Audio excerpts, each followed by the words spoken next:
Jim Distortion doing a daily short for Distortion's got issues on YouTube. I wanted to talk to you about negativity and how harmful that really is to everything. Literally everything. Negativity, when you pour scorn on something, when you laughingly, lightheartedly say something in a negative fashion, or when you downright denounce it, it's all the same. It has the same, the same strength of message whenever you're negative. I can be negative about a lot of things, and I know that.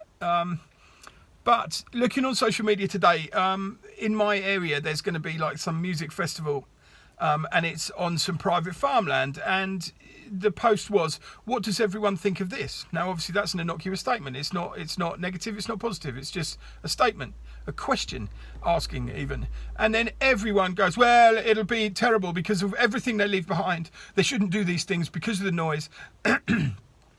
This will harm the area." And then one lone voice said, "How do you know? It's never happened before. It will bring people into the village. It will maybe bring some, extra income into the village." And then, and then everyone said, "Oh, well, no, it's not. I've seen these things before and they're all negative impact." And it's like, how do you know? I understand, older people having a negative attitude because they've seen a lot of things, they've seen their lives and how difficult they are, and they put that onto social media. And now they have a say on social media. They have a say about what people, do and can think. And the younger people don't care quite so much, so they don't get so involved. So it basically, one person taking that, "What do you think of this?" in a negative fashion, then leads a lot of sheep into, saying the same things or spinning it a different way, but it's still all negativity. So therefore, before this event has even been put on, before one person's walked on a stage, there's a negative aura about it. There's a negative feeling, a feeling of angst, a feeling of what happens when they do this. Oh my God, they'll leave a terrible thing. Right, it's not Glastonbury, yeah? And if you notice, yes, there's a terrible mess left at the end of Glastonbury, but it's not there the next year when they come back, is it? Because they pay hundreds of locals to pick up that rubbish. So the positive spin is lots of students, lots of people who wouldn't necessarily have money that week get some money in their pockets from picking up the rubbish. Now, I understand that landfill's a terrible thing, and I understand that, but a lot of this stuff is recyclable, so it'll be put into recycling and made proper. So all of you people going, "Oh, it's terrible, terrible." Well, Michael Eavis and his family have been doing this a long time, and I know, I'm from Wells in Somerset.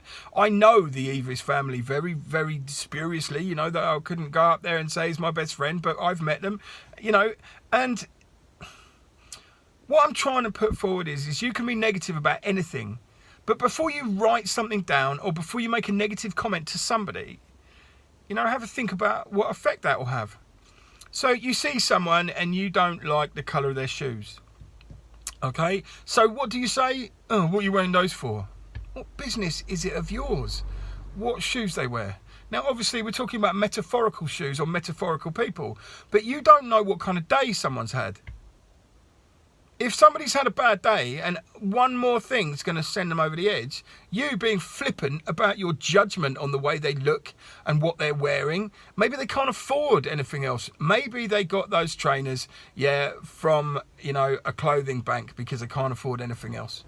Ever think of that? That puts a different spin on it, doesn't it? So, I fell down with my leg. So if you're being negative about that, they already feel badly about the fact that they're wearing trainers from a clothing bank. But what they're not doing is they're not thinking, "I can't walk outside today because I've got no shoes." The world seems to be noticing more and more poverty because, all this austerity in England has not done well for the poor. Yeah, people, normal, everyday people on wages, aren't being able to make ends meet and having to go to food banks and getting food and getting clothes from clothes banks. All of these things that didn't exist in a big way 10 years ago are now being utilised every single day by normal wage earners. And, all of these middle class assholes who think that, the common people have to go and do this. No, it isn't common people. It's people. They're human beings just like you and me, right? And you being negative about their poverty is what's probably keeping everyone down a little bit. So when you're next thinking about you know, how you're better than somebody else.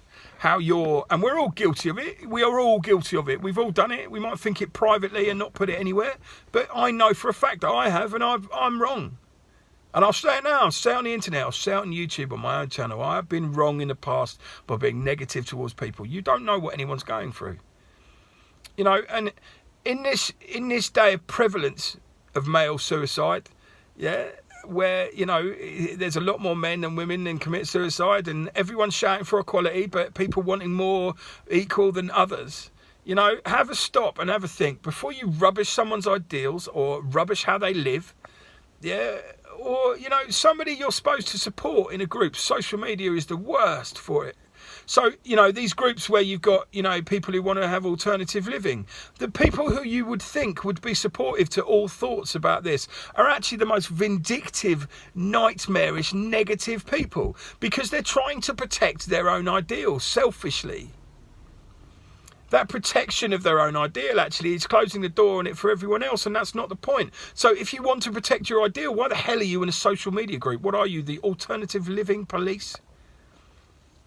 So everywhere, from trainers to poverty to alternative living to everything, on every level there's negativity. Also, I don't particularly like the way the country's being run at this point. I don't have, I have opinions, but also if somebody put me in as the Prime Minister, I'll tell you this now, I wouldn't do any better. I don't know how to negotiate Brexit. I don't know how to do anything, and neither do any of you. So all of you saying and chanting, you can't do this, you can't do that, they don't know how to do this, they don't know how to do that. Understand politics before we do that. Yes, there's corruption. Yes, there's self-serving nature, and I've said this before. But also, the more negative you are about a situation, the less likely you are to have actually looked at it in any balanced, level way. You're just knee-jerking. You read something in The Sun, you read something in the Daily Mail, or you read something in the Tory Graph. You know, any of this media-driven stuff which gives into hate. Have you done that? Or have you looked at it at a balanced point of view? It's hard to do that with media because obviously you get spoon-fed what you're doing. You know, negativity in all areas of life. How about this? Your son's had a bad day at school, your daughter's had a bad day at school and they're only little. And you're negative towards them because you've had a bad day. And I've done this. I'll tell you that now, I've done it. And then you wonder why your child ends up upset. Because what they needed was their mother or their father to actually be supportive or just give them a smile. Yeah? And I'm not proud of that, but I'm human, so I know it. But next time you're going to be negative about anything, and I mean this on any level, make sure that you just have a stop and have a think. It's the same as anything. Question everything. Question your ability to influence somebody else in a positive fashion. You know, without blank negativity. You can be a denier of a subject. You can be someone who wants to detract from a subject, but you don't have to be negative about it. You can see both sides and give a balanced, cogent argument. And if you do that, the world might be a little bit more balanced, equal, and a place where politics can actually work again, because democracy doesn't exist anymore, because hatred takes over. That harks back to the emotion thing that I was talking about. You know, you take emotion out of any situation, you take out most of the hurt and the heat. Maybe that's the way to have a more balanced way of looking at things. So before you post that negative post on social media, think about what it'll actually cause to happen. You might not think anything, but one person reading that might take it to heart. And you might tip them over some kind of edge. You don't know that. You don't know anything that's going to happen, do you? Obviously, you can't walk around with cheese-eating grins on your face, argue with everything, yeah, but don't, think about the negativity in every situation. Is it necessary? Do you need to tell someone they're an idiot? That's what I'm saying. All right, I'll go round and round in circles forever on this. Obviously, if you want to subscribe to me so you get these every day, then do the subscribe thing. And if you want to see another video, then click the video up here. And then we can all live a better life. All right, thank you for your support. See you soon.